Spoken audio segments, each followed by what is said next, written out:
Պուրիտանները, ամենօրյա ընթերցանություն, Սթիվեն Չարնոկ, օր մարտի 24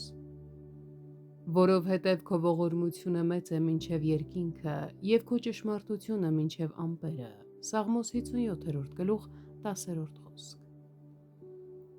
Սրանք Աստծո ողորմություններն են, նրանք բխում են նրա բարության գանձարանից, իրականացվում են նրա իմաստության հմտությամբ և կատարվում են նրա զորության բասկով Քրիստոսը ապացուցեց սա աղոթելով իր հորը իր ցանկալի ողորմության համար, օրհնելով նրան որպես յուրաքանչյուր ստացված ողորմության աղբյուր։ Քրիստոսի ունեցած մեծ իշխանությունը Աստծուց է, և նախ և առաջ, ինչպես գրված է, խնդրիր ինձանից։ Սաղմոս 2 գլուխ 8-րդ խոսք։ Այո, թեև այն իրականացվում է միջոցներով։ Կինը դիպչում է Քրիստոսի զգեստի ծայրին, բայց բժշկող զորությունը գալիս է հենց Քրիստոսից։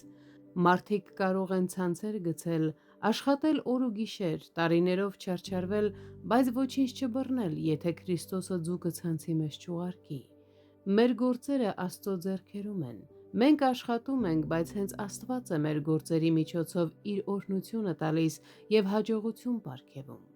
Ողորմության շղթայի առաջին օղակը Աստծո ձեռքերում է։ Եթե մենք չենք հիշում նրանց և Տիրոջը նրանց մեջ, մենք մերժում ենք նրա նախախնամությունն ու բարությունը և ծառային ենք տալիս այն, ինչ պատկանում է Տիրոջը։ Մենք պետք է հիշենք նրա սերը ավելին, քան գինին, նրանից բխող ողորմություններում երկրի ամենաարժեքավոր հաճույքներից ավելի։ Ոչ մի նվեր այնքան փոքր չէ,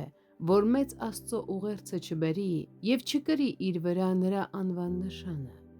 Օրհնյալ է Աստված, որ իմ աղոթքը դեն չի գցում և իր ողորմությունը ինձանից չի դարձնում։ Սաղմոս 66-րդ գլուխ 20-րդ